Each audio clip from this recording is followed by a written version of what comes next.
Chapter 3 metals and non metals. Metals and non metals के बारे में आपने क्लास 7th में भी पढ़ा है डिटेल में। व्हाट आर मेटल्स, यहाँ से स्टार्टिंग हो रही है आपके चैप्टर की। इस वीडियो में जो भी कुछ मैं आपको नोट्स में दूंगी वो आपने बोर्ड एग्जाम के लिए तैयार करना, ठीक है। जो इररेलेवेंट है, ज़्यादा इम्पोर्टेंट नहीं है, वो मैं स्किप कर रही हूँ, ठीक है। आपको सिर्फ वही चीज़ इस नोट में देखने को मिलेगी जो आपके एग्जाम में आनी है। मेटल से चैप्टर स्टार्ट हो रहा है। सबसे पहले आपकी एनसीईआरटी की बुक में फिजिकल प्रॉपर्टीज दी है बेटा। जो फिजिकल प्रॉपर्टीज हैं उसका मतलब है कि देखने में कैसे हैं मेटल्स और नॉन मेटल्स। तो अगर मैं बात करती हूँ मेटल्स की, तो आपने देखा है ना आयरन, हाँ, कॉपर, एल्युमिनियम, देखा है कैसे होते हैं। दे आर लस्ट्रस, चमक होती है उनमें, ठीक है। तो ये कैसी है, जो हम देख सकते हैं जिस प्रॉपर्टी को, उसको क्या बोलते हैं, फिजिकल प्रॉपर्टी। फिर सोनरस, गिर जाए तो अभी आपका मेटल का कड़ा, ठीक है, कहीं ग्लास के ऊपर या दूसरे मेटल के ऊपर या किसी सरफेस पे टच होता है तो साउंड प्रोड्यूस करता है, तो उसको क्या बोलेंगे, metals are sonorous. Iron, copper, aluminium, magnesium, sodium, ये सारे क्या हैं, एग्जाम्पल्स ऑफ मेटल्स। अब metals in their pure state have a shiny surface, ये मैंने आपको बता दिया। इसको हम बोलेंगे मेटालिक लस्टर। क्या बोलेंगे, मेटालिक लस्टर। अब मैं यहाँ पर साथ ही साथ कंपेयर कर दूंगी ताकि आपको इजी लगे। नॉन मेटल्स का आप लिख दो नॉन लस्ट्रस, ठीक है। नॉन मेटल्स का क्या लिख दोगे, नॉन लस्ट्रस। क्यों लिखोगे नॉन लस्ट्रस, क्योंकि इनमें शाइन नहीं होती एज कंपेयर टू मेटल्स। फिर metals they are generally hard. Metals जो हैं, सेकेंड प्रॉपर्टी आ जाएगी मेटल्स की, मेटल्स आर जनरली। वर्ड क्यों यूज कर रही हूं, क्योंकि कुछ हैं सॉफ्ट मेटल्स भी which can be cut with the help of knives, जैसे आपका सोडियम और पोटेशियम। तो metals are generally hard, generally इसलिए कि मोस्टली मेटल्स हार्ड होते हैं। For example iron, aluminium, copper, ये कैसे मेटल्स हैं, हार्ड। वेयर एज जो नॉन मेटल्स हैं generally they are not hard, ठीक है।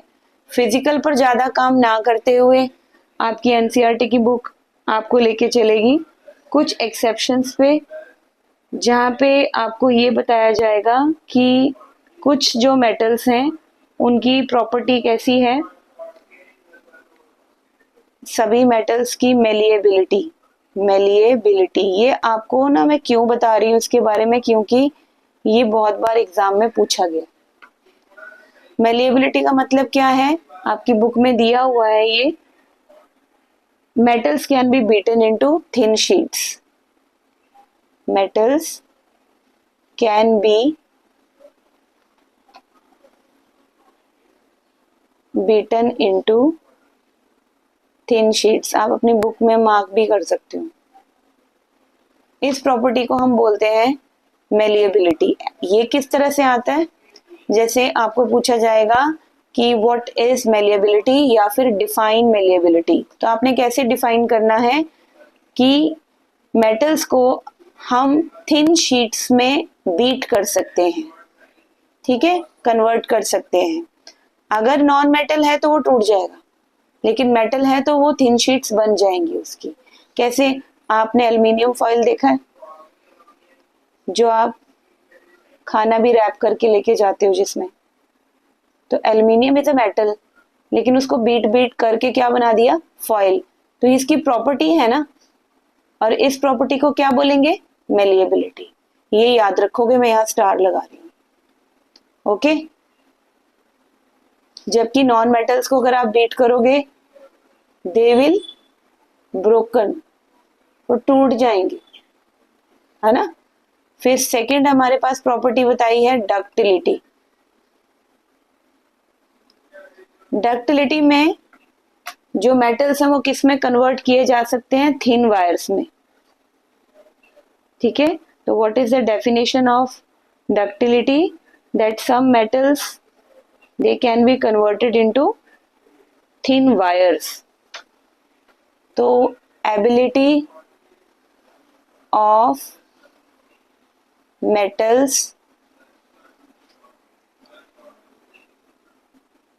so that they are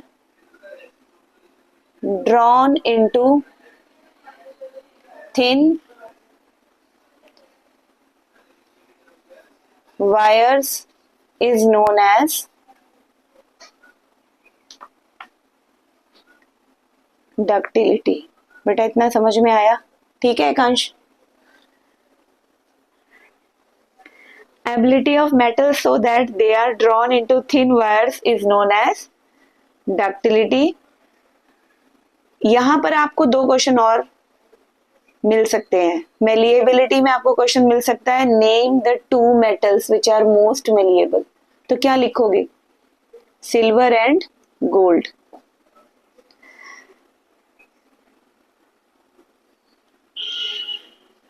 silver and gold दो मेटल्स हैं जो मेलिएबल है, ज्वेलरी इसीलिए बनती है इनकी। डक्टिलिटी में बेटा बेस्ट एग्जांपल है कॉपर। कॉपर की जो वायर्स हैं वो आप देख सकते हो, साथ में इसके डक्टिलिटी में गोल्ड भी है। तो ये आपको एग्जांपल्स डेफिनेशन के साथ साथ करने हैं एग्जाम के लिए। ठीक है, ये दो क्वेश्चंस आपके हो गए कंप्लीट। इसके बाद आपसे ऐसे पूछा जा सकता है कि जनरली मेटल्स तो गुड कंडक्टर्स होते हैं हीट के, और हाई मेल्टिंग पॉइंट होता है। तो बेस्ट कंडक्टर अगर हीट का आपको एग्जाम में पूछा जाता है तो आप क्या लिखोगे? Best conductors of heat. तो यहाँ आपकी बुक में ही एग्जाम्पल दिया हुआ है, आपको कहीं और जाने की जरूरत नहीं है। Silver and copper. सिल्वर का फॉर्मूला क्या होता है? Ag and copper, that is Cu। कुछ ऐसे मेटल्स भी हैं, एक्सेप्शंस हैं, वो मेटल्स तो हैं but they are poor conductors.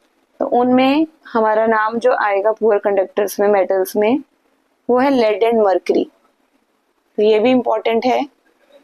Lead और मर्करी का अगर आपको आता है, पूछा जाता है, they are poor conductors of heat. यहाँ पे मैं आपको एक और क्वेश्चन देना चाहूंगी कि लिक्विड मेटल जो रूम टेम्परेचर पर लिक्विड रहता है वो है आपका मरकरी, और साथ में सिंबल भी इसका याद कर लो Hg। ठीक है बेटा। फिर लिक्विड अगर आपको पूछा जाता है नॉन मेटल, इसके साथ ही लिख रही हूं ताकि आपको याद हो जाए। नॉन मेटल अगर आता है दैट इज ब्रोमीन। ठीक है, जिसका जो सिंबल है Br। ये आपको याद करना है। ये बहुत इजी स्कोरिंग वाले क्वेश्चंस हैं, अगर एग्जाम में आते हैं और आप ठीक करते हो तो आपके लिए फायदा है। Then next one is non metal के बारे में पढ़ेंगे। ब्रोमीन मैंने आपको बता दिया कि ब्रोमीन नॉन मेटल ऐसा है जो लिक्विड रहता है। इसके अलावा कुछ एक्सेप्शंस हैं, सारे के सारे मेटल्स मरकरी को छोड़ के सॉलिड होते हैं, ये आप याद रखोगे। मैंने लिखवा भी दिया आपको कि मरकरी एक सिंगल मेटल है जो रूम टेम्परेचर में लिक्विड रहता है। कहते हैं कि सारे जो मेटल्स हैं हमारे, आप भी अच्छे से जानते हो, they are all metals, they are they are having high melting points and boiling points. लेकिन दो ऐसे मेटल्स हैं जिनका मेल्टिंग पॉइंट कम होता है, कौन सा? Gallium and caesium. ठीक है, तो यहाँ पे गैलियम एंड सीजियम, ये लिख के याद करना क्योंकि इसकी स्पेलिंग कई बार एग्जाम में बच्चे गलत लिखते हैं। ये कैसे मेटल्स हैं? Metals having low melting points. क्यों मैं लिख रही हूँ ये? क्योंकि जनरली मेटल्स जो होते हैं हाई मेल्टिंग पॉइंट होता है इनका। दो ही ऐसे हमारे पास है जिनका लो मेल्टिंग पॉइंट होता है, गैलियम एंड सीजियम। ये आपको याद रखना है। Okay, next one theory part है, आप इसे इजीली लर्न कर सकते हो। नेक्स्ट हमारे पास सेकंड एक्सेप्शन है, iodine is a non metal but it is lustrous. ये क्वेश्चन पूछा कैसे जाता है? Name one non metal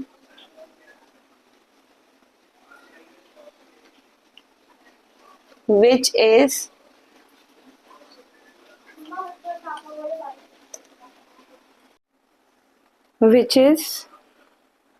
lustrous। ध्यान से सुनो, name one metal which is lustrous, that is iodine. Iodine वो नॉन मेटल है जिसमें चमक होती है, और कोई भी नॉन मेटल लस्ट्रस नहीं होता। कार्बन के बारे में लिखा है एलोट्रॉप है, ये डिफरेंट फॉर्म्स में होता है। तो टू फॉर्म्स कार्बन की कौन सी हैं ये याद रख लो। डायमंड।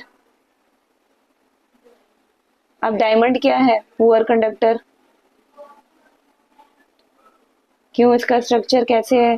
टेट्राहेड्रल, कोई भी कार्बन एटम फ्री नहीं है तो हार्डेस्ट सब्सटेंस बोला जाता है इसको। जबकि दूसरा एलोट्रॉप कार्बन का ग्रेफाइट है, और ग्रेफाइट स्लिपरी है। कैसा है ग्रेफाइट? स्लिपरी, और इसके कारण ये गुड कंडक्टर ऑफ इलेक्ट्रिसिटी है। ये बहुत इंपॉर्टेंट क्वेश्चन है। क्यों है इंपॉर्टेंट? क्योंकि दोनों एलोट्रॉप कार्बन के हैं, दोनों ही कार्बन के एलोट्रॉप हैं, कार्बन एटम से बने हैं, नॉन मेटल से, लेकिन इनका नेचर देखो डिफरेंट है। डायमंड हार्डेस्ट होने के कारण पुअर कंडक्टर है, क्योंकि इसमें फ्री आयंस नहीं होते, इलेक्ट्रिसिटी को कंडक्ट नहीं करता। और ग्रेफाइट एक कार्बन एटम जो है वो फ्री होता है इसमें, दैट्स वाई ये स्लिपरी भी होता है, और इसका जो नेचर है it is good conductor of electricity. Alkali metals,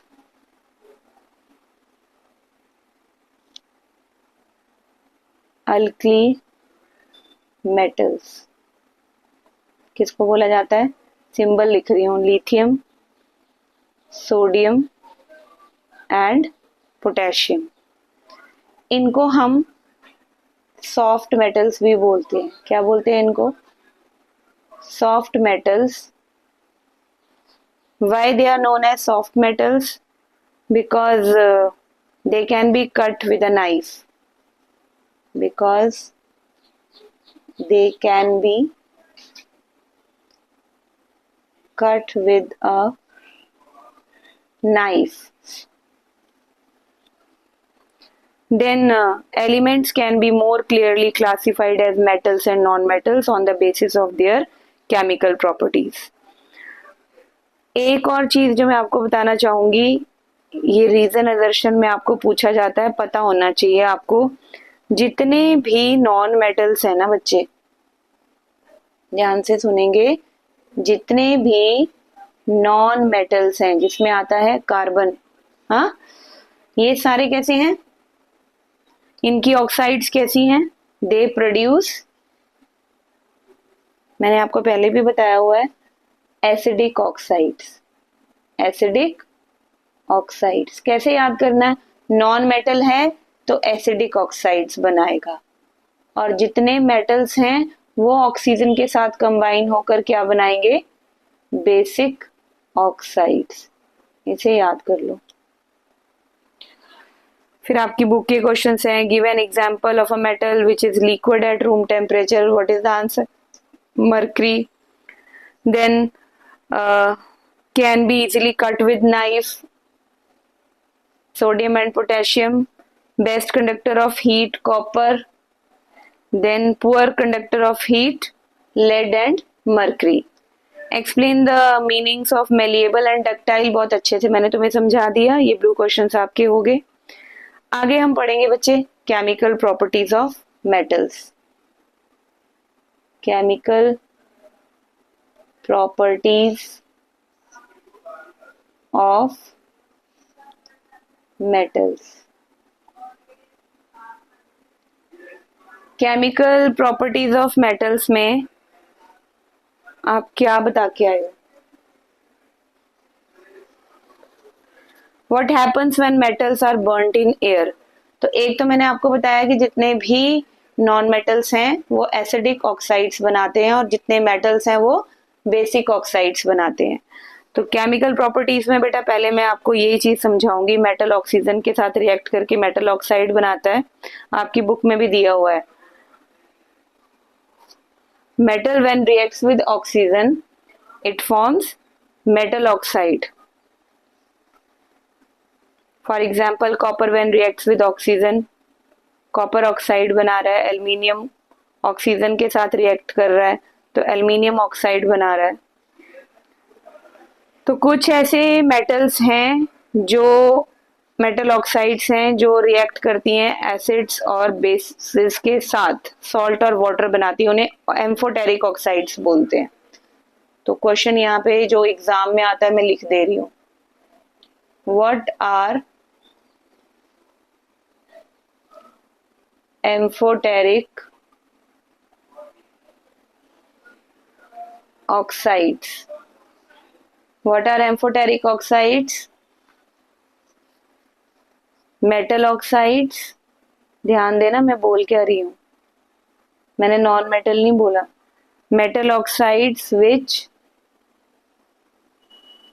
किसके साथ रिएक्ट हो रही हैं, रिएक्ट विद बोथ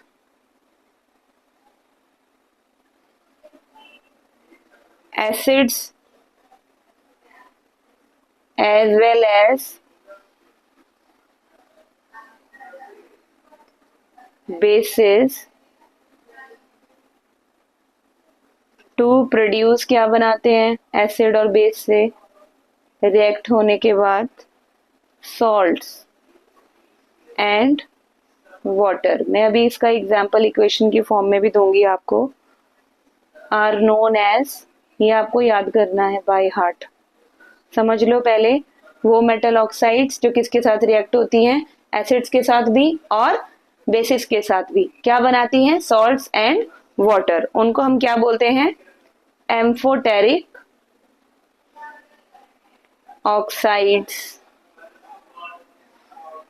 इसको मैं इस तरह से लिख रही हूं, आपके पास एल्युमिनियम ऑक्साइड है ऐसी, ठीक है। एग्जाम्पल बेस्ट आपकी बुक में भी दिया हुआ है, एल्युमिनियम ऑक्साइड। इक्वेशन की फॉर्म में देखो, this is the formula of aluminium oxide. देखो क्यों है ये फॉर्मूला, क्योंकि ऑक्सीजन की कितनी है 2, एल्युमिनियम की कितनी है 3। एल्युमिनियम की 3 जो वैलेंसी है ऑक्सीजन के नीचे है और ऑक्सीजन की 2 है, तो ये यहाँ पर हमने 2 लगाया, ठीक है। इस तरह से क्या बना हमारे पास, एल्युमिनियम ऑक्साइड। एसिड के साथ बेटा जब ये रिएक्ट करेगा क्या बनाएगा, ये सॉल्ट, एल्युमिनियम का सॉल्ट, जिसको हम पढ़ेंगे एल्युमिनियम क्लोराइड। यहाँ मैंने 2 क्यों नहीं लगाया, क्योंकि क्लोरीन की वैलेंसी 1 है, ठीक है, इसलिए नहीं लगाया। प्लस वाटर, जैसे कि डेफिनेशन में है सॉल्ट और वाटर बनेंगे। बैलेंस कर लो इक्वेशन को, यहाँ पे 6 लिख रही हूं मैं HCl और इधर 2, यहाँ आएगा आपका 3। तो बैलेंसिंग भी आपको साथ साथ में फर्स्ट चैप्टर में सिखाई हुई है, तो यहाँ पे यूज करनी है। ये तो एक तो देखो एल्यूमिनियम ऑक्साइड का मैंने एसिड के साथ रिएक्शन करके बताया कि सॉल्ट और वाटर बनेगा। दूसरा, इसी का मैं बेस के साथ करूंगी। एल्यूमिनियम ऑक्साइड को मैं बेस कौन सा ले रही हूं, NaOH। क्या बनाएगा ये, NaAlO2 प्लस वाटर। ओके, तो इसको हम पढ़ेंगे क्या बेटा, सोडियम एल्यूमिनेट। कई बार इसी का फॉर्मूला लिखने को आ जाता है एग्जाम में, सोडियम एल्यूमिनेट। बेटा कुछ चैप्टर्स आप इस तरह से इजी वाले कर लो कि उसमें से कुछ भी आ जाए, आपका गलत ना हो, ठीक है। क्योंकि हर किसी चैप्टर की वेटेज होती है कि इतने मार्क्स का आना है। अगर आपको ये चैप्टर इजी लग रहा है तो आप इसको बार बार पढ़ो, बार बार सुनो, लिख लिख के देखो। फिर ऐसा नहीं है कि साइंस एक बहुत टफ सब्जेक्ट है, क्वेश्चंस बुक में से आते हैं, हवा में से नहीं आते, ठीक है। लेकिन अगर बार बार आपने किए हो, बार बार सुने हो, पढ़े हो, लिखे हो, टेस्ट दिए हो, तो मजाल है आपका क्वेश्चन गलत हो जाए। आपको क्वेश्चन देखते ही समझ में आता है कि उसका आंसर क्या लिखना है, लेकिन मेहनत करनी पड़ेगी। आइए इसे बैलेंस करते हैं। यहाँ पे 2 आएगा और इधर भी, नो इट इज बैलेंस्ड। अब कुछ मेटल ऑक्साइड्स होती हैं जो इनसॉल्युबल होती हैं पानी में, but some of these dissolve in water to form alkalis. तो सोडियम ऑक्साइड और पोटेशियम ऑक्साइड पानी में डिसॉल्व होकर एल्कलीज बनाती हैं, ठीक है। ये आपकी बुक में दिया हुआ है, केमिकल प्रॉपर्टी में आप इसको कर सकते हो। For example Na2O। ये क्वेश्चन यहाँ पे खत्म हो गया, इसको आगे कैरी नहीं करना। ये मैं कुछ आपको मेटल ऑक्साइड कौन सी है, ये सोडियम ऑक्साइड। फॉर्मूला कैसे बनाइए, 2 क्यों आया यहाँ पे, क्योंकि ऑक्सीजन का है ऑक्सीडेशन स्टेट। इसको वाटर में अगर हम डिसॉल्व करेंगे तो ये हमें बेस देगा। क्या देगा, बेस। बैलेंस कर लो इसको, ऐसे ही सीधा करो। ऐसे ही जो आपका पोटेशियम ऑक्साइड है, पोटेशियम ऑक्साइड क्या है, मेटल ऑक्साइड, प्लस इसको पानी में डिसॉल्व करोगे क्या बनेगा, बेस बनेगा। कौन सा, पोटेशियम हाइड्रोक्साइड।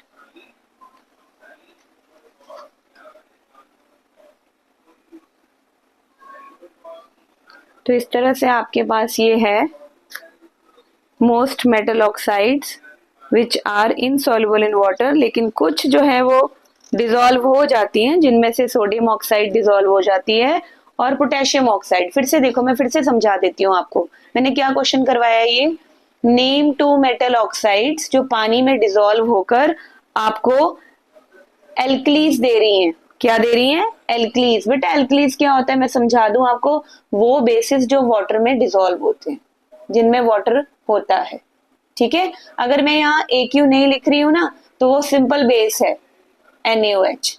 लेकिन उस बेस में मैंने अगर पानी मिलाया है, ठीक है, तो मैं उसको क्या बोलूंगी, अल्कली। क्या बोलूंगी, अल्कली।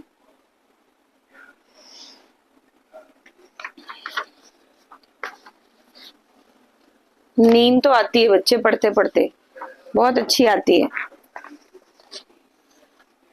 जिसका इंटरेस्ट होता है ना केमिस्ट्री में, वही कर पाता है केमिस्ट्री। तो इस तरह से आपके 2 क्वेश्चंस तैयार हुए हैं यहाँ पे बोर्ड के लिहाज से। व्हाट आर एम्फोटेरिक ऑक्साइड्स, और नेम यहाँ पे मैं लिख देती हूँ, आपको पता नहीं चलेगा। नेम 2 मेटल ऑक्साइड्स, या गिव एग्जाम्पल करके भी आ सकता है, which are soluble in water to give alkalis। Okay, इस तरह से आप इसको बोर्ड एग्जाम के लिए तैयार कर सकते हो कि हम जो मेटल्स जैसे हमारे पोटेशियम और सोडियम है, इन दोनों को हम सॉफ्ट मेटल्स बोलते हैं। ये दोनों जो मेटल्स हैं, इनको ओपन में रखना ठीक नहीं है, क्यों नहीं है ठीक, भी ऐसा क्वेश्चन भी आ सकता है, because they are reactive, okay, so they catch fire if kept in the open. तो ऐसा ना हो उसके लिए, उनकी प्रोटेक्शन के लिए, उनको टू प्रिवेंट एक्सीडेंटल फायर्स के लिए, these two metals potassium and sodium they are kept immersed in kerosene oil। तो इसकी जो मैंने आपको अभी वर्बली बताया है, मैं यहाँ पे नोट्स की फॉर्म में सिर्फ इतना लिखना चाहूंगी कि मेटल्स कौन कौन से हैं। वो सोडियम जिसका सिंबल है Na एंड पोटेशियम जिसको हम बच्चे के लिखते हैं, जिसका सिंबल। इसको हम किस में इमर्स करते हैं? They are immersed in kerosene. ये आपको याद रखना है दिमाग में। क्यों करते हैं? फिर एरो लगा रही हूं, to prevent accidental fires. Why? Because sodium and potassium catch fire if kept in open। बेटा ध्यान यहाँ वानी, बिल्कुल नहीं ध्यान यहाँ वहाँ, बिल्कुल ध्यान से सुनो मुझे। At ordinary temperature, the surfaces of metals such as magnesium and aluminium, zinc, lead are covered with a thin layer of oxide। ध्यान एनसीईआरटी पे भी हो पूरा आपका।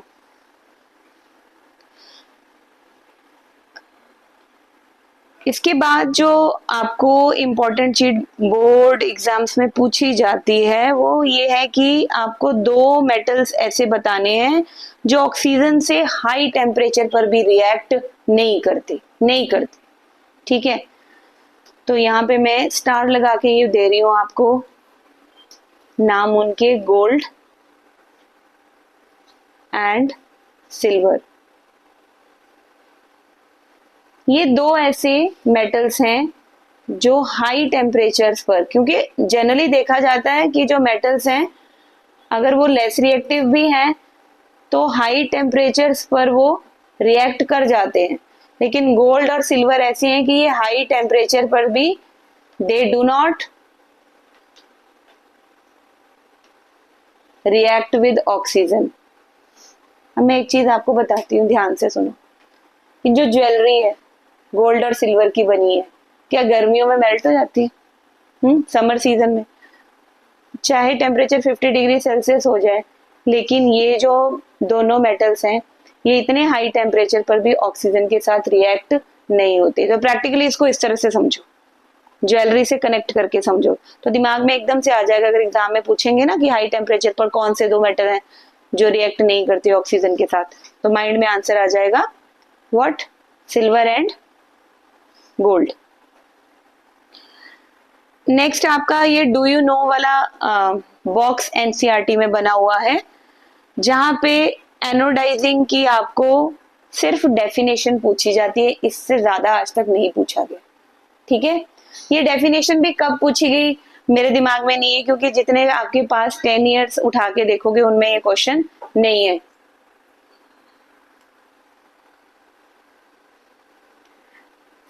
Define anodising. मैं आपको इसलिए लिखवा रही हूं कि क्योंकि ये एनसीईआरटी में मेंशन है तो उसको ओवरलुक नहीं कर सकते। It is a process of forming a thick oxide layer. तो शॉर्ट में लिखवा रही हूं, दिमाग में रहे आपका, forming of thick oxide layer of कौन सा मेटल? एल्यूमिनियम। एक चीज बताऊं आपको, मोस्ट अबंडेंट कमर्शियल जो मेटल माना गया है दैट इज एल्यूमिनियम, जिसका सबसे ज्यादा यूज किया जाता है ऑन अर्थ क्रस्ट। कौन सा है? एल्यूमिनियम।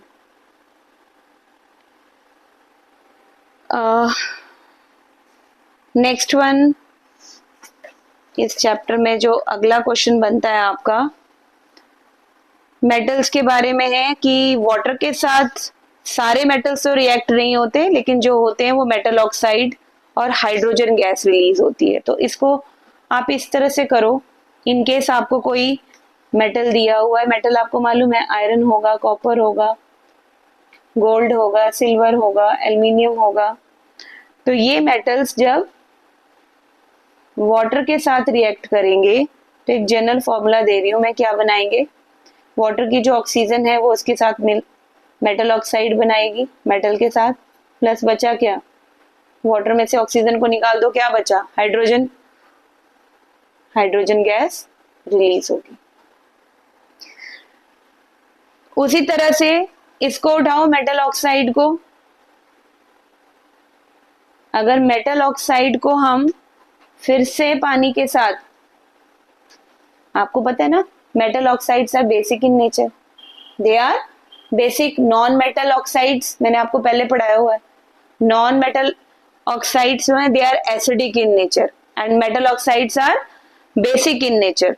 तो जब मेटल ऑक्साइड वाटर के साथ, तो बेस ही बनाना ना इसने, क्या बनाएगी, base, metal hydroxide, metal hydroxide.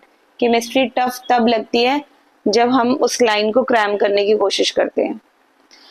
Potassium और सोडियम कोल्ड वाटर के साथ रिएक्ट करते हैं, तो नोट्स बना लो इन चीजों की, सिंबल ही लिख रही हूं मैं सीधा, पोटेशियम एंड सोडियम कैसे पानी के साथ रिएक्ट करेंगे, cold water.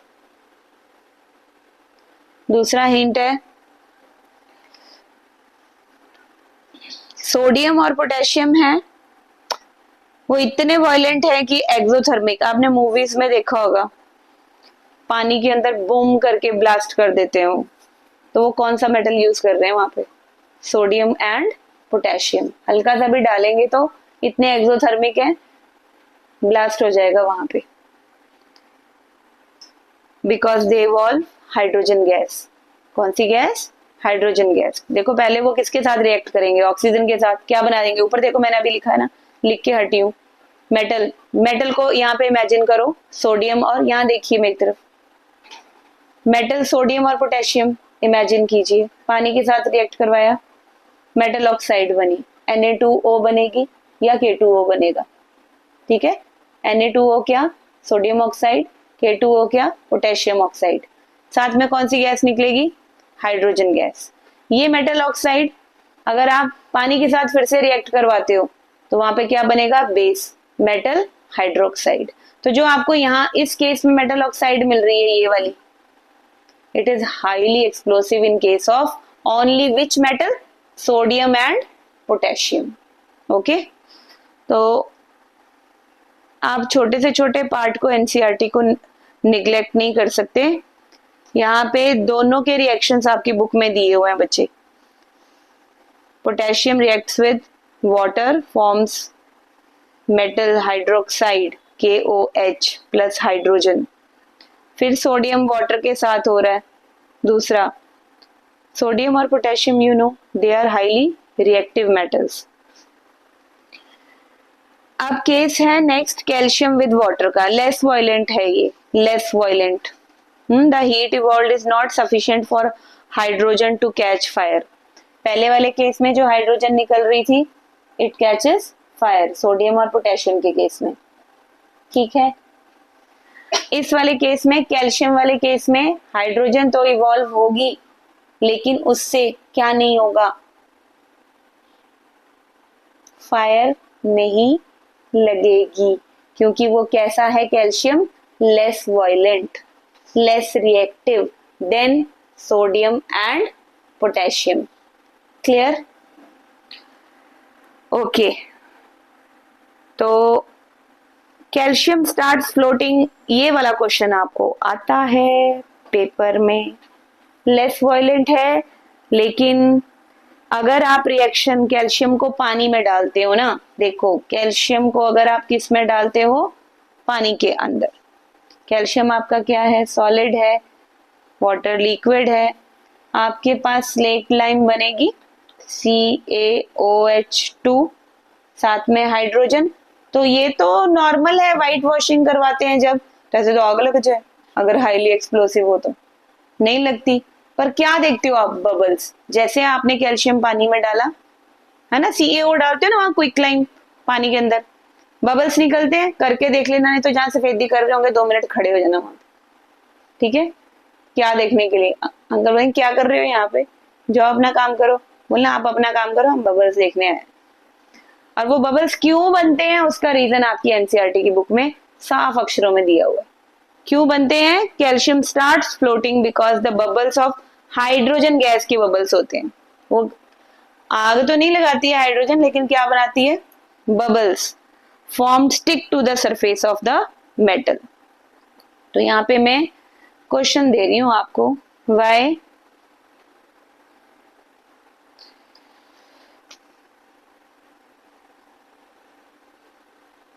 bubbles of hydrogen gas formed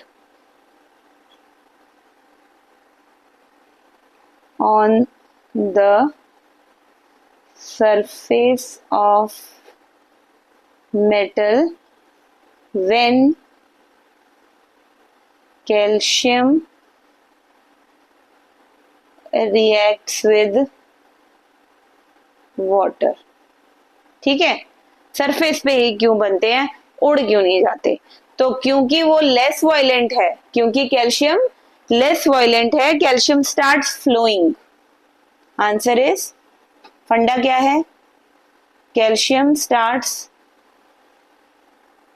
floating. ये डिजोल्व होने के पहले उसके ऊपर क्या करेगा? फ्लोट करेगा। बिकॉज क्यों करेगा फ्लोट? बबल्स उसको अंदर ही नहीं जाने देंगे। किसके बबल्स? हाइड्रोजन के। Because the bubbles of hydrogen gas formed stick to the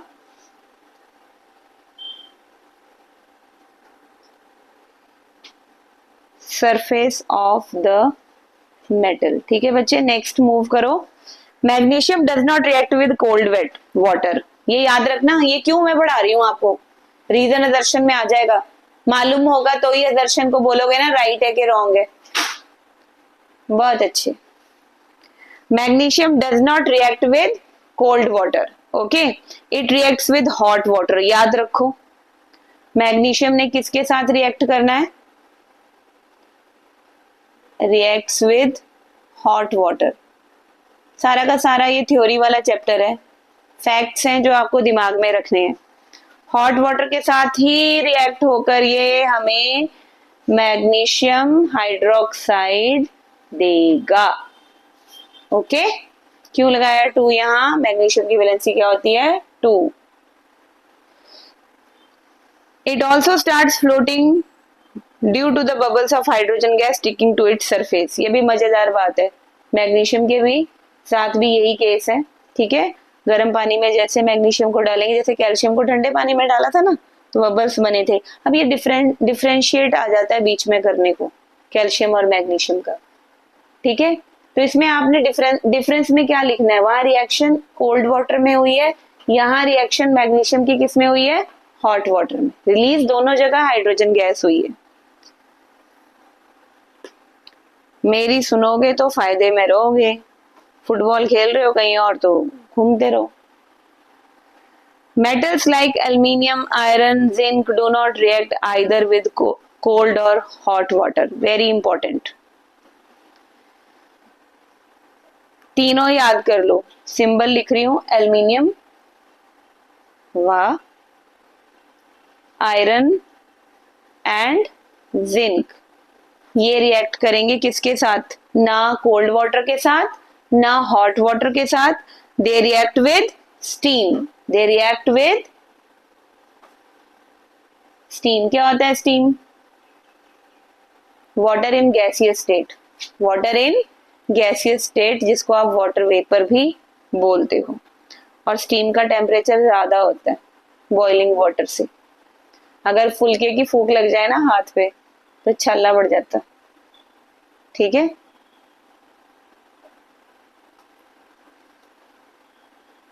magnesium hydroxide क्या पूछ रहे हो?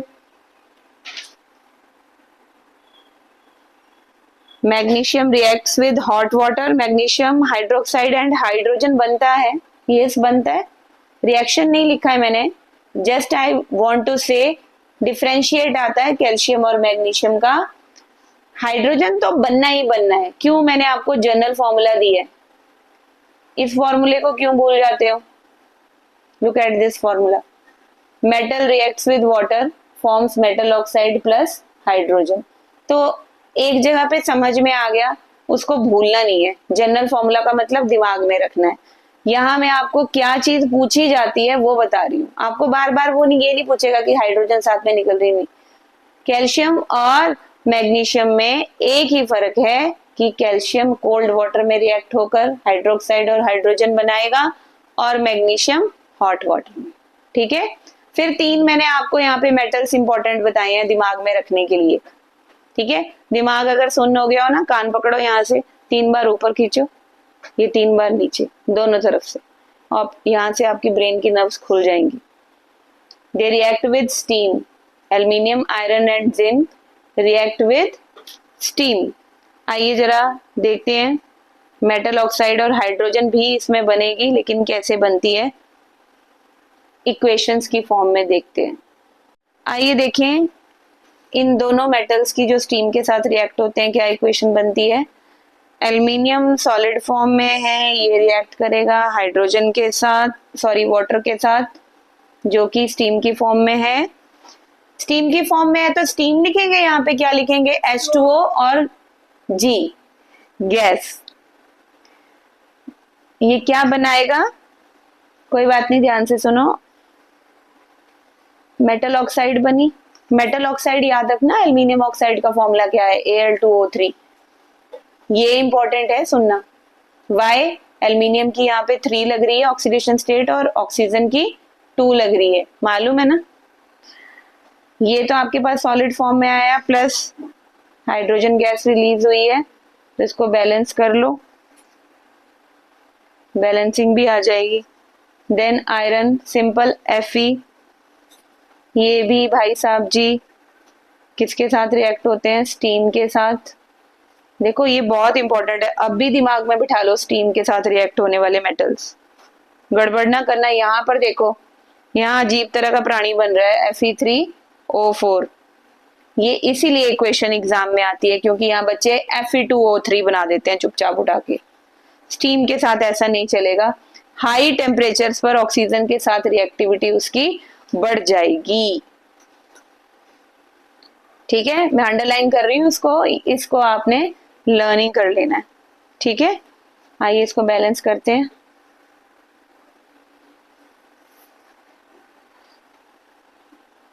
यस, ये जो 2 इक्वेशंस आई हैं बच्चे, इन पे लगा लो स्टार, क्योंकि ये रिएक्ट हो रहे हैं स्टीम के साथ मेटल्स। अब उन मेटल्स का नाम, क्वेश्चन है आगे लिख लो, name those metals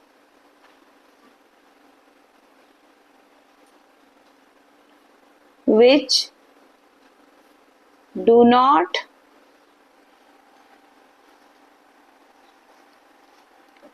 react with water at all। देखो कुछ भी नहीं छोड़ा मैंने, आंसर लिखो, लेड, कॉपर, कॉपर की तारें होती है ना, बिजली की तारें मोस्टली इससे बनी है, सिल्वर जो ज्वेलरी आप पहनते हो इसकी, एंड गोल्ड। एक कारण ये भी है, लेस रिएक्टिव है ये, ठीक है। ये पानी की कोई भी स्टेट हो, ठंडा पानी हो, गर्म हो, या फिर स्टीम की फॉर्म में हो, इन्होंने रिएक्ट नहीं करना। तो ये आपका एक पोर्शन खत्म हो जाता है। Now what happens when metals react with acids. अभी तक हम पढ़ रहे थे what happens when metal reacts with water, अब क्या पढ़ेंगे, what happens when metal react with acids. बेटा ये किसकी प्रॉपर्टीज हैं, ये केमिकल प्रॉपर्टीज हैं मेटल्स की, जो हम पढ़ रहे हैं, ठीक है। क्या पढ़ी अभी तक हमने, मेटल की किसके साथ रिएक्टिविटी, वाटर के साथ, ठीक है। जिसमें आपने क्या पढ़ा, सोडियम पोटेशियम, ये हाईली रिएक्टिव है, एक्सप्लोजन करते हैं पानी के साथ रिएक्ट होके इनका हाइड्रोजन। फिर हमने कैल्शियम पढ़ा, लेस रिएक्टिव है। दिमाग में रिटेंशन करना बहुत जरूरी है, आगे आगे आगे आगे पढ़ना और फिर पीछे का टेस्ट लो तो उसमें कुछ नहीं करना, this is wastage of time. ठीक है, रिटेंशन दिमाग में जो पढ़ा है उसको ऐसे रिवाइज करो पहले। फिर कैल्शियम आ गया हमारे पास, ठीक है, लेस वायलेंट है, रिएक्ट हो रहा है पानी के साथ, हाइड्रोजन इवॉल्व हो रही है, ठीक है, कैल्शियम हाइड्रोक्साइड बन रही है, लेकिन वो हाइड्रोजन फायर कैच नहीं कर रही है, उसके बबल्स निकल रहे हैं और ठंडे पानी में निकल रहे हैं। आ गया मैग्नीशियम, बबल्स निकल रहे हैं लेकिन गर्म पानी में निकल रहे हैं।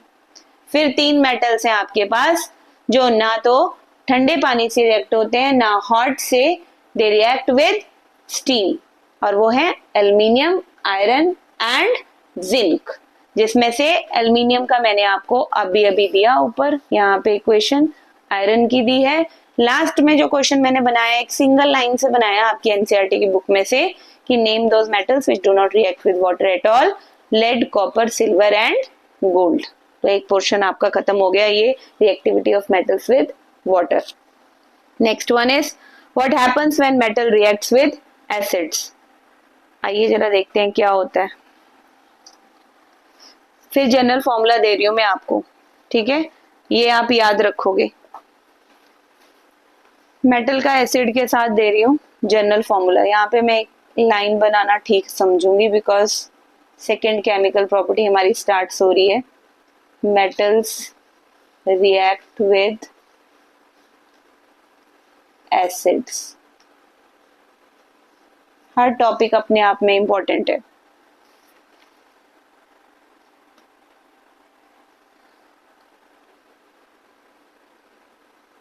मेटल प्लस एसिड कैसा यूज करना है, कंसंट्रेटेड के डाइल्यूट, डाइल्यूट कंसंट्रेटेड करोगे तो मरोगे।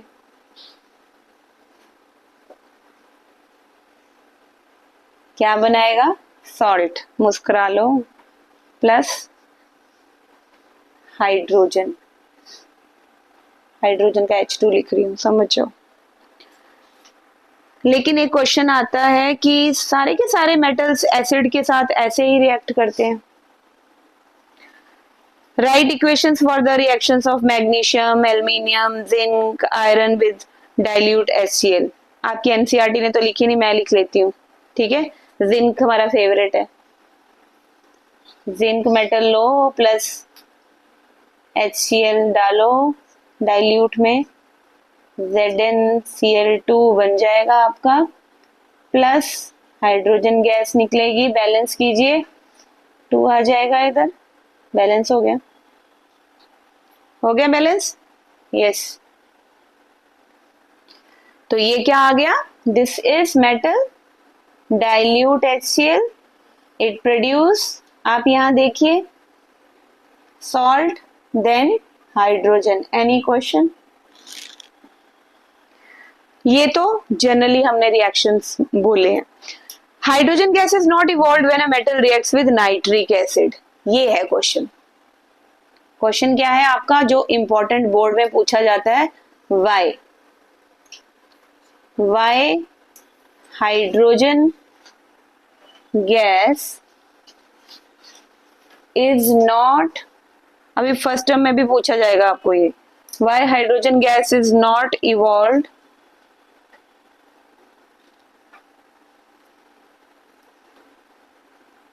when a metal,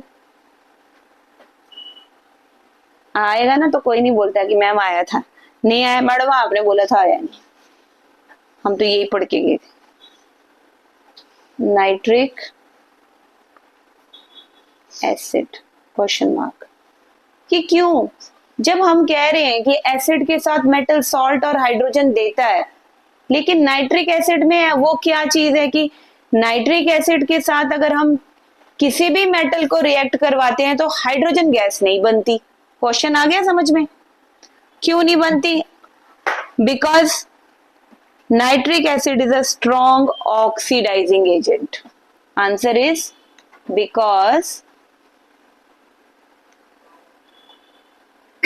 nitric acid is a strong oxidising agent. बेटा इससे क्या समझते हो आप?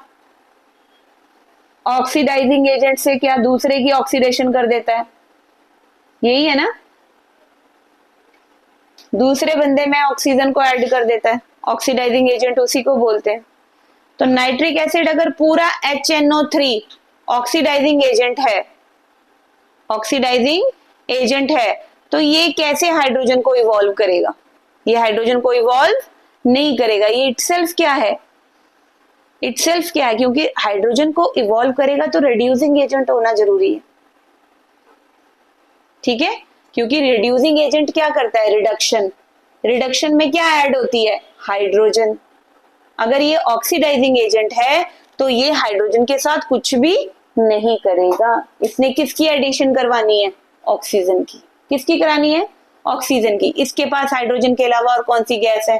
नाइट्रोजन, नाइट्रिक एसिड के पास। तो ये बंदा क्या करेगा? ऑक्सीडाइजिंग एजेंट बनकर HNO3 it oxidises the H2 produce to water, पानी बना देगा उसका। H2 का क्या बना देगा? पानी। लिखो इसकी लाइन अगली, इट ऑक्सीडाइजेस, क्योंकि ये ऑक्सीडाइजिंग एजेंट है, ये ऑक्सीजन ऐड करेगा, ये ऑक्सीजन ऐड करेगा। इट ऑक्सीडाइजेस द हाइड्रोजन जो प्रोड्यूस हुई है आपकी रिएक्शन में इनटू वाटर, और खुद क्या हो जाता है? Oxidising agent reduced, and itself gets reduced. Itself किसमें? गेट्स रिड्यूस्ड टू किसी भी फॉर्म में, N2O की फॉर्म में, या फिर NO की फॉर्म में, या फिर NO2 की फॉर्म में, सभी गैसेस हैं। मैग्नीशियम और manganese react with very dilute HNO3। हाँ, अब ये बताओ कौन से मेटल्स हैं जो डाइल्यूट HNO3 के साथ रिएक्ट होकर हाइड्रोजन गैस देते हैं? अब यहाँ मैं क्वेश्चन डाल रही हूँ यहाँ पे आपको फिर से इम्पोर्टेंट, मतलब मैडम हर चीज को इम्पोर्टेंट बोलती रहती है। नेम टू, मुझे लगता है कि आप कोई भी क्वेश्चन आए आपका छूटे ना, ये सुन जाओ। Name to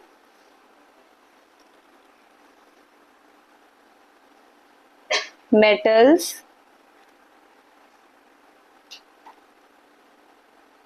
which react with कैसा? वेरी डाइल्यूट, डाइल्यूट नहीं बहुत ज्यादा डाइल्यूट करके, very dilute HNO3 to evolve H2 gas. तो वो कौन से हैं दोनों metals? They are magnesium and manganese. Magnesium and manganese.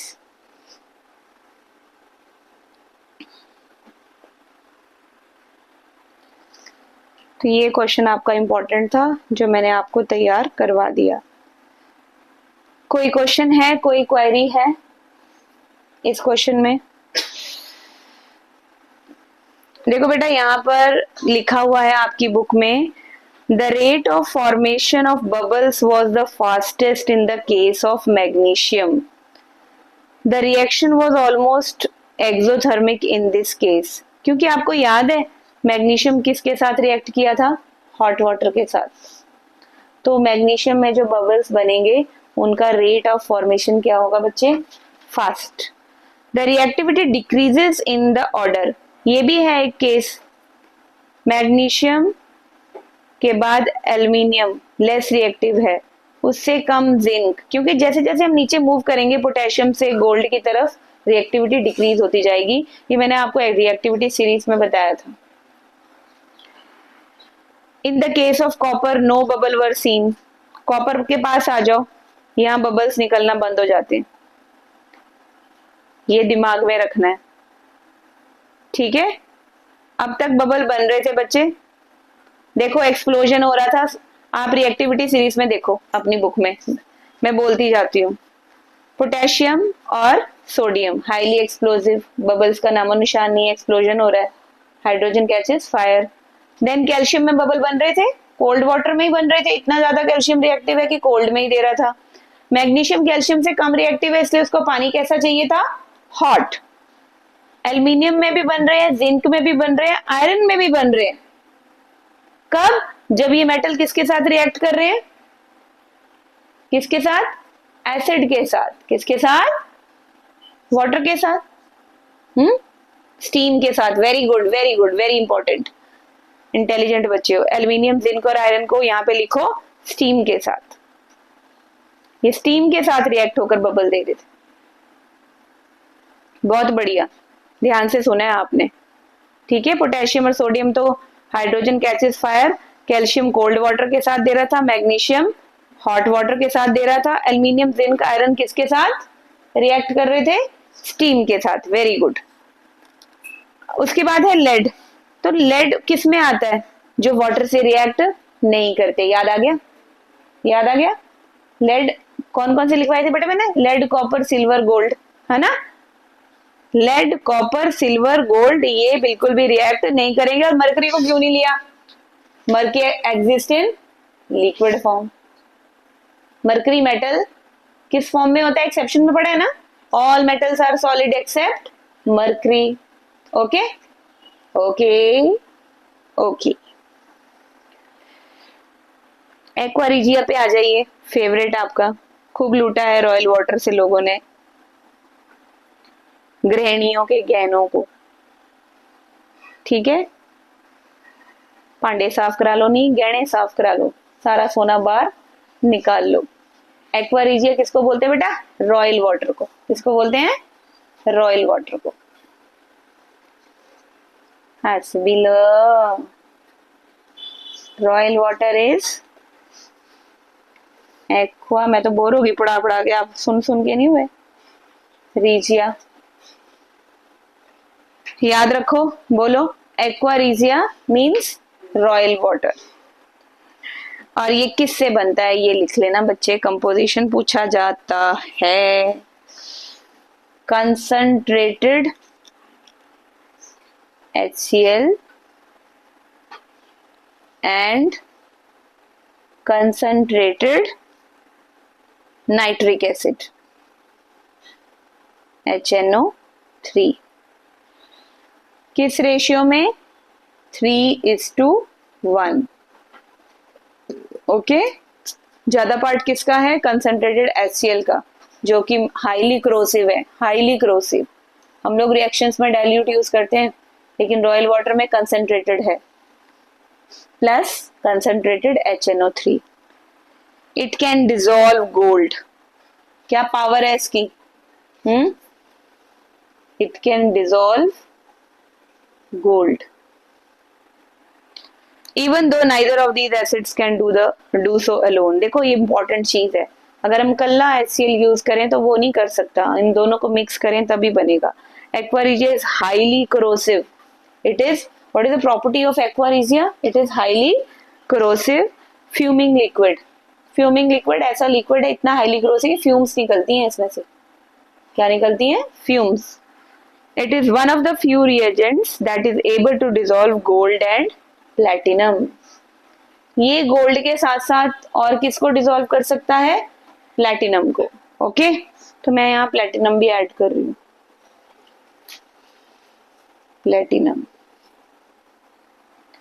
ये आपका एक पार्ट खत्म हो गया। How do metals react with solutions of other metal salts. अब मेटल्स का रिएक्शन उन सॉल्यूशन से होगा जिनके अंदर क्या है, मेटल सॉल्ट्स। क्या होंगे, मेटल सॉल्ट्स। आइए देखते हैं, जनरल फॉर्मूला मैं आपको दे रही हूँ इसका।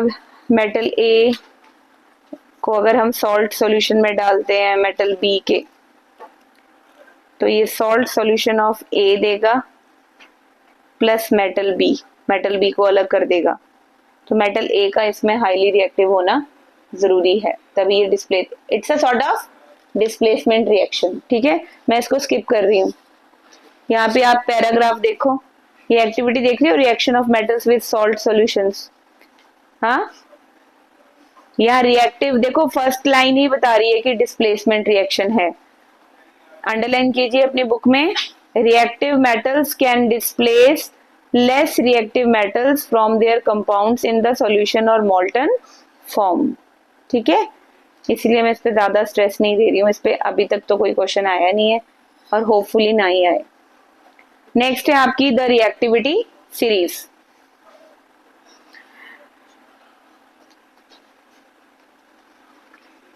रिएक्टिविटी सीरीज के बाद आपके ब्लू क्वेश्चंस हैं, how do metals and non metal react, फिर सॉल्ट फॉर्मेशन है, then properties of ionic compounds हैं, उसके बाद एक्सट्रैक्शन ऑफ मेटल्स हो जाएगा।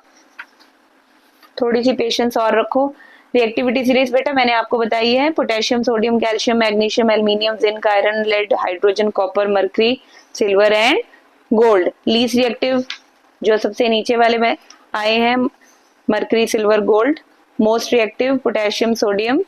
रिएक्टिविटी सीरीज के जो बीच में आ रहे हैं वो एम्फोटेरिक नेचर भी शो करते हैं, एल्यूमिनियम, जिंक और आयरन एम्फोटेरिक, यानी इनकी जो ऑक्साइड्स हैं, एल्यूमिनियम ऑक्साइड्स हैं जो ये बेस और एसिड दोनों के साथ रिएक्ट करती हैं, क्योंकि इनकी रिएक्टिविटी मॉडरेट है, ना ज्यादा है ना कम है, तो अच्छे हैं। देखो आम आदमी सबसे अच्छा आदमी, मिडिल क्लास, ये मिडिल क्लास फैमिली का बंदा है हमारा भाई। ठीक है, हम हर जगह जाके फिट हो जाते हैं, एसिड्स में भी और बेसिस में भी, हर तरीके के इंसानों से हम डील कर लेते हैं। ठीक है, नेक्स्ट पेज, ब्लू क्वेश्चंस पे आ जाइए। फर्स्ट क्वेश्चन आप सभी कर लोगे, why sodium kept immersed in kerosene oil, because it is highly reactive with oxygen. Write equations for the reactions of iron with steam लिखवाई है मैंने अभी नोट्स में आपको। Calcium and potassium with water, ये भी आपकी बुक में दी हुई है। ठीक है, सैंपल्स ऑफ 4 मेटल्स दिए हुए हैं आपको, A B C D. Add किया जाए इनमें सॉल्यूशन में 1 by 1 में, तो क्या रिजल्ट्स मिलेंगे।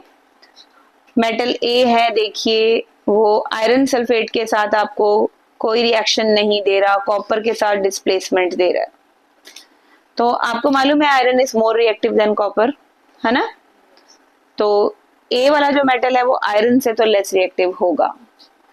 बी डिस्प्लेसमेंट दे रहा है आयरन को भी, सी वाला कोई रिएक्शन नहीं कर रहा, सिल्वर के साथ डिस्प्लेसमेंट दे रहा है, वाह भाई वाह, सिल्वर जो लीस्ट रिएक्टिव है। देन डी वाला मेटल भी कोई रिएक्शन नहीं दे रहा किसी भी चीज के साथ। तो use the table above to answer the following questions about metals A B C D, which is the most reactive. बेटा जो ज्यादा रिएक्टिव को डिस्प्लेस कर रहा है वो मोस्ट रिएक्टिव है, तो आयरन सल्फेट को कौन डिस्प्लेस कर रहा है, B1, तो what is answer, B. Second, what would you observe if B is added to a solution of copper second sulfate? क्या ऑब्जर्व कर रहे हो B, अगर वो कॉपर में डाल रहे हैं हम उसको, डिस्प्लेसमेंट होगी, no. What would you observe, metal B जो है डिस्प्लेस करेगा, कॉपर 2 में डालेंगे तो यस, अगर वो आयरन को डिस्प्लेस कर रहा है तो कॉपर को भी डिस्प्लेस करेगा, it displaces copper, displaces copper.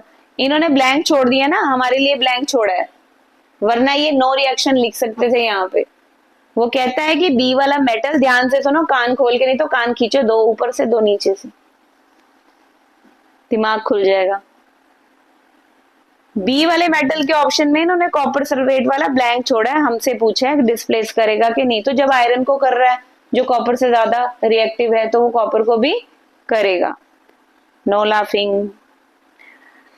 Third one, arrange the metals A B C D in the order of decreasing reactivity. हाँ जी बोलते जाइए, सबसे ज्यादा बी की है, उसके बाद ए की है, देन सी की है और डी की कुछ भी नहीं है, B A C D, B A C D. I hope कि इस क्वेश्चन में कोई प्रॉब्लम आपको नहीं होगी।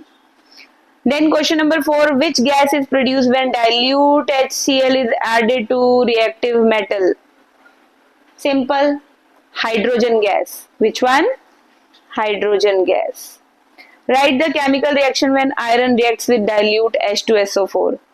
तो फेरस सल्फेट बनेगा, क्या बनेगा बच्चे? Ferrous sulphate, Fe plus H2SO4 क्या बनाएगा ये? FeSO4 plus H2। ठीक है, लिखो जरा, आयरन का सिंबल लिखो Fe, इसको किसके साथ रिएक्ट कराना है? Plus H2SO4, what it forms? Salt बनेगा फेरस सल्फेट, FeSO4, दोनों की 2 होती है तो नीचे कुछ नहीं आएगा, प्लस हाइड्रोजन गैस इवॉल्व होगी। Very simple. जब केमिस्ट्री में जब हम कंटेंट को डीपली जाके पढ़ते हैं तो कोई माइका लाल हो ही नहीं सकता जो हमारे ब्लू क्वेश्चंस में अड़चन डाले, हमारे सारे निकलते जाते हैं आराम से, अगर हमने उसको अटेंटिव होके सुना है, समझा है तो। Question number 5, what would you observe when zinc is added to solution of iron sulphate? Zn डालिए, प्लस आयरन सल्फेट क्या है? फेरस सल्फेट, ठीक है, FeSO4। तो इक्वेशन लिखो, इसकी क्या बनेगा बेटा? हाँ, जिंक देखो रिएक्टिविटी सीरीज में आयरन से ज्यादा रिएक्टिव है, यस, जिंक डिस्प्लेस कर देगी, ZnSO4 प्लस Fe। ओके, तो ये भी आपका एक जो सीन है खत्म हो गया ब्लू क्वेश्चंस वाला। Next one, how do metals and non metals react. आ जाइए फिर पेपर के ऊपर। 15 मिनट की गेम है और एक्सट्रैक्शन में पहुंच जाएंगे जो आज नहीं करेंगे।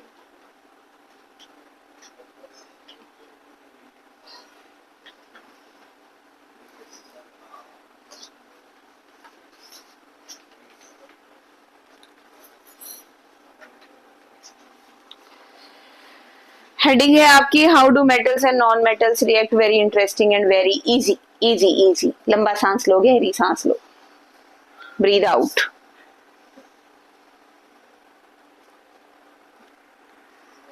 How do metals and non-metals react? बेटा थोड़ा सा मैं इसको फास्ट कराऊंगी क्योंकि ऐसा कुछ है नहीं इस पे कि हम ज्यादा टाइम लगाएं, इसके ऊपर ज्यादा वर्क करें। मेटल आप बोलो सोडियम, ठीक है, और नॉन मेटल आप बोलो क्लोरीन।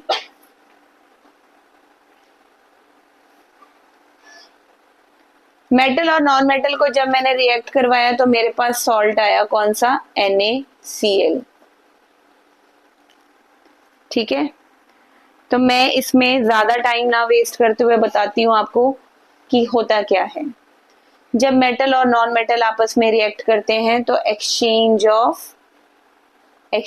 ऑफ इलेक्ट्रॉन्स, आयंस भी बोल दो आप, इलेक्ट्रॉन्स, वैलेंस इलेक्ट्रॉन्स। ठीक है, सोडियम की कॉन्फ़िगरेशन क्या है बेटा?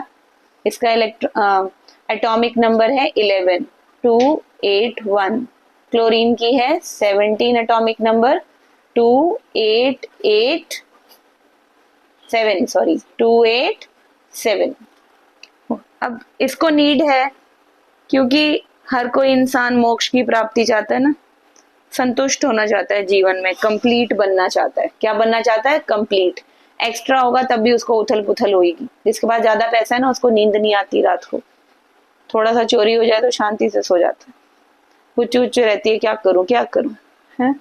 क्लोरीन के पास, जो बेचारा जिसके पास है नहीं, कमी है, उसको तब भी नींद नहीं आती, वो बोलता है थोड़ा और मिल जाए तो पूरा पड़ जाए, क्या करूं। तो क्या होता है, जिसके पास फालतू है उसका चला जाए, जिसके पास नहीं है उसके पास आ जाए तो शांति हो जाती, दोनों स्टेबल हो जाते। तो सोडियम के पास एक फालतू है, इसको एक की जरूरत है, ये इसको दे देगा, क्या हो गया? देखो, इससे सिंपल वे से मैं नहीं समझा सकती। एक्सचेंज ऑफ इलेक्ट्रॉन्स, ठीक है, या फिर एक्सचेंज ऑफ, क्या बोलते हो आप उसे? आयंस। ठीक है। Between metal and non metal is known as ionic bonding। हंसने का नहीं, आयनिक बॉन्डिंग। ठीक है, कैसी बॉन्डिंग है, कैसा रिश्ता है इनके बीच में? आयंस का, एक्सचेंज ऑफ इलेक्ट्रॉन्स और ions, exchange of ions or electrons between metal sodium and non-metal chlorine is known as ionic bonding। It is a very strong bonding। कैसी बॉन्डिंग है ये? स्ट्रॉन्ग बॉन्डिंग है। और जिनके बीच में ये बॉन्डिंग होती है उनके बॉइलिंग पॉइंट और मेल्टिंग पॉइंट, आगे का भी पार्ट मैं अभी करवा रही हूं,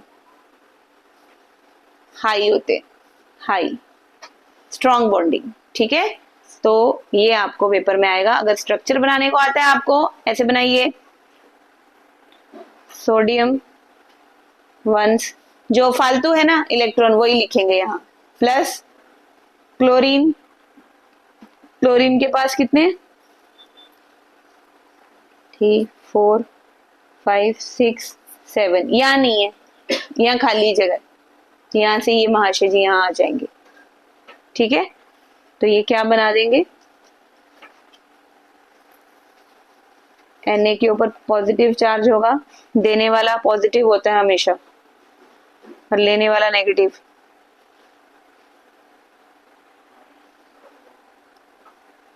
तो इसके भी पूरे 8 हो गए, दोनों को मिल गई शांति। तो सोडियम क्लोराइड ऐसे बनता है। ठीक है, आइए देखते हैं कि मैग्नीशियम क्लोराइड कैसे बना है। मैग्नीशियम क्लोराइड का बेटा फॉर्मूला MgCl2। ठीक है, मैग्नीशियम क्लोराइड मैंने नहीं बनाया है फॉर्मूला, देख लो कैसे बना है। मैग्नीशियम की 2 होती है वैलेंसी, Cl के नीचे चली गई है। ठीक है, इसकी 1 होती है यहाँ पे। कहने का मतलब क्या है, सुन लो, मैग्नीशियम और इसके हैं 2 क्लोरीन है ना बच्चे, फॉर्मूले के अकॉर्डिंग। मैग्नीशियम के पास वैलेंस कितने हैं, 2 इलेक्ट्रॉन्स। ठीक है, 2 इसके पास फालतू हैं,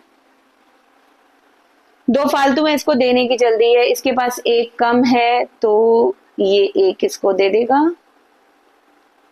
और 1 इसको दे देगा। ओके बच्चे, ठीक है आयनिक की बॉन्डिंग है, एक्सचेंज हुआ है आयंस का। तो फॉर्मूला क्या बन जाएगा आपके पास, Mg 2 positive, no chlorine negative. ये फॉर्मेशन ऑफ मैग्नीशियम क्लोराइड। आगे बेटा प्रॉपर्टीज ऑफ आयनिक कंपाउंड्स, क्या क्या प्रॉपर्टीज हैं देखिए, शॉर्ट में मैं आपको बताती हूँ। आप एग्जाम में तो एक्सप्लेन करके लिखोगे, लेकिन तभी लिखोगे ना जब दिमाग में होगा।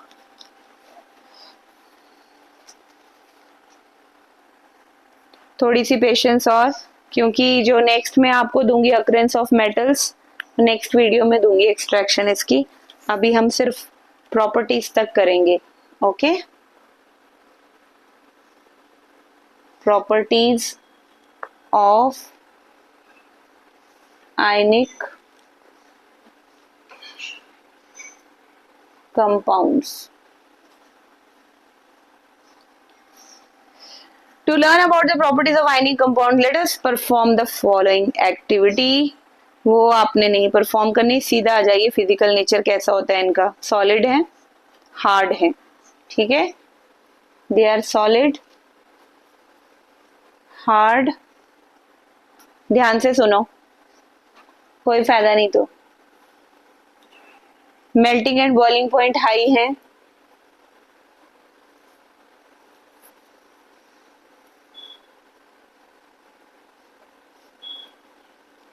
आयनिक बॉन्डिंग के। बिकॉज एनर्जी रिक्वायर होती है जब इंटर आयनिक अट्रैक्शन को तोड़ना होता है। सॉल्युबिलिटी कैसी होगी? Generally they are soluble in water and insoluble in kerosene and petrol. Soluble, नमक को देखो पानी में डालो, सॉल्युबल है ना, आयनिक बॉन्डिंग है, सबके घरों में है ना NaCl। soluble in water and insoluble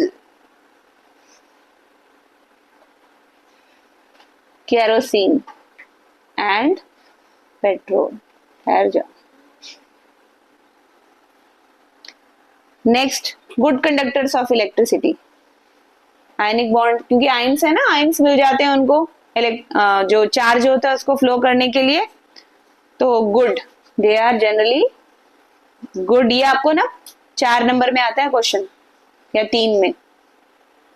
good conductors of electricity.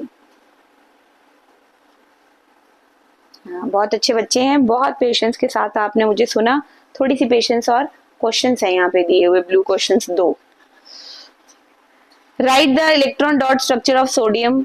Sodium का देखो कैसे इलेक्ट्रॉन डॉट स्ट्रक्चर है। फर्स्ट क्वेश्चन का फर्स्ट पार्ट देखो, ये है सोडियम का इलेक्ट्रॉन डॉट स्ट्रक्चर, एक फालतू है। ओके, एंड ऑक्सीजन का, इसके पास 2 फालतू हैं। देन मैग्नीशियम का, इसके पास भी 2। इसको मैं ऐसे लिखेंगे या फिर सोडियम प्लस, ठीक है। और ऑक्सीजन डेफिशिएंट है, फालतू नहीं है ऑक्सीजन के पास, तो इसका आएगा -2। और मैग्नीशियम के पास फालतू है, इसका आएगा 2 प्लस, ठीक है। देखो ध्यान से देखो, सोडियम का आएगा बच्चे प्लस, ठीक है, एंड ऑक्सीजन का आएगा -2 एंड मैग्नीशियम का आएगा +2। This one is the right. Okay, show the formation of N2O। N2O की फॉर्मेशन बताओ, शाबाश बनाओ। ये ऑक्सीजन है, इसके पास 2 इसको चाहिए, है ना, क्योंकि ऑक्सीजन का लिख ही लेते हैं। क्या इसका एटॉमिक नंबर होता है ऑक्सीजन का? 8। क्या बनी इसकी? 2 एंड 6, तो 2 इसको चाहिए, 2 इसको चाहिए।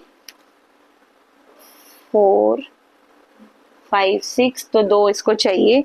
और Na 2 है, तो एक इसके पास फालतू है, एक इसके पास फालतू है। हमारे पास फॉर्मेशन किसकी करनी है? N2O की करनी है इसमें। तो क्या होगा, एक ये अपना देगा इसको, है ना, और एक ये देगा इसको। तो एक इसने ये दे दिया, एक इसने ये दे दिया। 6 इसके पास ऑलरेडी थे, 1 2 3 4 5 6 ऑलरेडी थे। 1 किसने दिया इसको? सोडियम ने। और इस सोडियम ने क्या बना? Na2O, ठीक है। ऐसे MgO का बनाओ बच्चे, MgO का, शाबाश। यहाँ पर है हमारे पास एक Mg है, एक O है। Mg के पास 2 फालतू हैं, इसको 2 चाहिए, दे देगा, ठीक है। Mg के ऊपर क्या चार्ज है? 2 पॉजिटिव का, और ऑक्सीजन के ऊपर क्या चार्ज है? 2 नेगेटिव का। इसलिए कि देखो यहाँ देखो, अब समझो, दोनों के ऊपर 2 पॉजिटिव 2 नेगेटिव है ना, इसलिए इसके फॉर्मूले में कुछ नहीं लगा। क्या आया? MgO, ठीक है। अब नेक्स्ट देखो question number 2। Why do ionic compounds have high melting points? बेटा इसका आंसर आपको यहाँ मिल जाएगा कि जहां मेल्टिंग एंड बॉइलिंग पॉइंट्स दिए हैं। This is because a considerable amount of energy is required to break the strong inter-ionic attraction। Mark कर लीजिए इसको बुक में ही, कि क्यों स्ट्रांग होते हैं ionic compounds, they have high melting points, why, because a considerable amount of energy, ज्यादा energy चाहिए ज्यादा मेल्ट करने के लिए। ठीक है, तो ये हमारी वीडियो थी इस चैप्टर के रिगार्डिंग। नेक्स्ट वीडियो का आप इंतजार कीजिए जिसमें हम एक्सट्रैक्शन ऑफ मेटल्स करेंगे। Thank you, have a nice day.